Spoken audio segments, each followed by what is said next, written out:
السلام علیکم پیارے بچوں، میں ہوں آپ کی اردو کی ٹیچر کمل یوسف۔ آج آپ کو جماعت چہارم میں خوش آمدید کہتی ہوں۔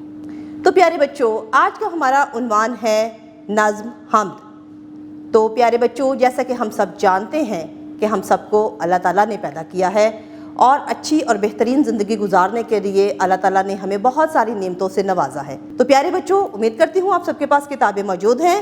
اپنی کتابیں کھولیں تاکہ ہم اپنے سبق کا آغاز کر سکیں۔ مشق نمبر 1، حمد کے مطابق دیے ہوئے سوالات کے جواب لکھیں۔ الف، ہماری زبانوں پر ہر دم کس کی حمد و ثنا ہے؟ جواب ہے ہماری زبانوں پر ہر دم اللہ تعالیٰ کی حمد و ثنا ہے۔ ب، دلوں میں سمانے سے شاعر کی کیا مراد ہے؟ جواب، دلوں میں سمانے سے شاعر کی مراد ہے کہ اللہ تعالیٰ ہمارے دلوں میں بستا ہے۔ جیم، اللہ تعالیٰ کا جلوہ کن چیزوں میں نظر آتا ہے؟ جواب ہے کہ اللہ تعالیٰ کا جلوہ ہر ایک شے میں نظر آتا ہے جو اس دنیا میں موجود ہے۔ دال، شاعر اللہ تعالیٰ کی تعریف کرنے سے قاصر کیوں ہے؟ جواب ہے شاعر اللہ تعالیٰ کی تعریف کرنے سے اس لیے قاصر ہے کیونکہ اس کے پاس الفاظ موجود نہیں ہیں۔ نثر کی تعریف اور طریقہ کار، وہ تحریر جو نظم یعنی شعر کی صورت میں نہ ہو بلکہ سادہ انداز میں لکھی ہو، ایسی تحریر نثر کہلاتی ہے۔ نثر لکھنے کے لیے اشعار کو اپنے لفظوں میں یا آسان اردو میں تحریر کرنے کو نثر کرنا کہتے ہیں۔ دیے گئے شعر کی نثر تحریر کریں۔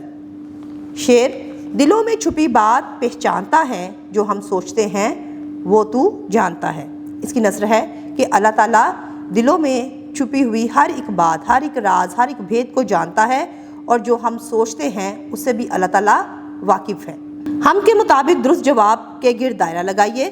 الف، اللہ تعالیٰ کے دم سے نکھرے ہوئے ہیں گلزار۔ ب، اللہ تعالیٰ کا نام چھایا ہوا ہے ذہنوں پہ۔ جیم، اللہ تعالیٰ سب کے دلوں میں ہے سمایا ہوا۔ دال، اللہ تعالیٰ چھپی بات پہچانتا ہے دلوں میں۔ ہے، اللہ تعالیٰ کی قدرتوں کا نشان ہے یہ دنیا۔ زبانی اظہار، استاد محترم سے حمد اور اس کے مفہوم کو غور سے سنیں اور آپس میں بات چیت کے بعد اس کے خاص نکات ساتھیوں کو سنائیے۔ تو پیارے بچوں، آپ نے اپنے استاد محترم سے حمد کا مفہوم سننے کے بعد آپس میں ان نکات کو ایک دوسرے کو سنانا ہے۔ نمبر 5، حمد پڑھ کر آپ کے دلوں میں جو خیالات پیدا ہوئے انہیں اپنے الفاظ میں بیان کریں۔ یہ زبانی مشق آپ لوگ بچوں کریں گے۔ لفظوں کا کھیل، ایک جیسی آواز والے الفاظ کو ہم آواز الفاظ یا قافیہ کہتے ہیں، جیسے آن بان۔ حمد غور سے پڑھیں اور ان میں موجود ہم آواز الفاظ اپنی کاپی میں لکھیں۔ تو پیارے بچوں، آپ نے حمد میں سے ہم آواز الفاظ لکھنے ہیں، جیسے کہ زبانوں، جہانوں، نکھرے، بکھرے، چھایا، سمایا، پہچانتا، جانتا، یا نشان، کیسے اور ایسے۔ نمبر 7، سبق میں موجود حمد کا مفہوم سمجھتے ہوئے نظم درست تلفظ، لے اور آہنگ سے پڑھیں۔ قواعد سمجھیں۔ الف بائی ترتیب، الف بائی ترتیب سے مراد الفاظ کو حروف تہجی کے لحاظ سے ترتیب دینا ہے۔ مثال، سورج، رات، تارے، وقت، دنیا۔ الف بائی ترتیب، تارے، دنیا، رات، سورج، وقت۔ لغت کا استعمال، لغت میں الفاظ الف بائی ترتیب سے لکھے ہوتے ہیں۔ ہر صفحے کے ایک کونے میں وہ حرف لکھا ہوتا ہے جس سے شروع ہونے والے الفاظ اس صفحے پر موجود ہوتے ہیں۔ اس حرف کے ساتھ لفظ کا دوسرا حرف بھی لکھا ہوتا ہے۔ اس کی مدد سے مطلوبہ لفظ تلاش کرنا آسان ہوتا ہے۔ جیسے سین سے شروع ہونے والے الفاظ دیکھنے کے لیے متعلقہ صفحے پر غور کریں تو معلوم ہوگا کہ پہلے وہ الفاظ اکٹھے کیے گئے ہیں جن میں سین کے بعد الف آتا ہے، جیسے سا، صابری، سابق وغیرہ۔ اس لیے ہمیں لفظ سنگین کے معنی ڈھونڈنے کے لیے سین کے بعد اس کا دوسرا حرف نون بھی دیکھنا ہوگا۔ نمبر 8، دیے گئے الفاظ کے معنی لغت سے تلاش کریں اور انہیں الف بائی ترتیب سے لکھیں۔ قدرت، پیر، دلکش، چاند، بخشش، رحمت، حکمت، آثار۔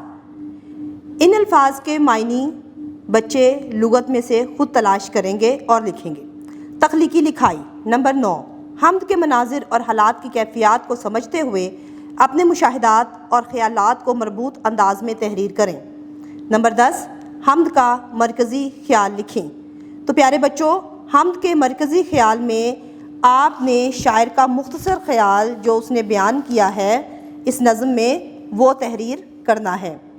عملی کام: گروہی صورت میں بیٹھ کر اپنے ارد گرد موجود اللہ تعالیٰ کی نعمتوں سے متعلق ساتھیوں سے بات چیت کریں۔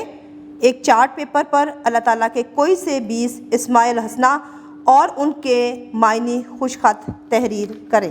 جی تو پیارے بچوں، آج کا سبق ہم نے نظم حمد پڑھا، جس میں ہم نے دیکھا کہ اللہ تعالیٰ کی تعریف شاعر کس طرح سے اپنے خوبصورت انداز میں بیان کرنے کی کوشش کر رہا ہے، لیکن شاعر کے پاس ابھی بھی اتنے اچھے الفاظ نہیں ہیں اس کے بقول کہ وہ اچھے سے اچھے جو ہے تعریف اللہ تعالیٰ کی بیان کر سکے۔ تو اسی طرح سے ہمیں ہر وقت جو ہے اللہ تعالیٰ کی نعمتوں کا شکر ادا کرتے رہنا چاہیے اور بہترین الفاظ کا چناؤ کرتے ہوئے اللہ تعالیٰ کی تعریف بڑھ چڑھ کر بیان کرنی چاہیے۔ پھر ملیں گے ایک نئی ویڈیو میں، تب تک کے لیے اللہ حافظ۔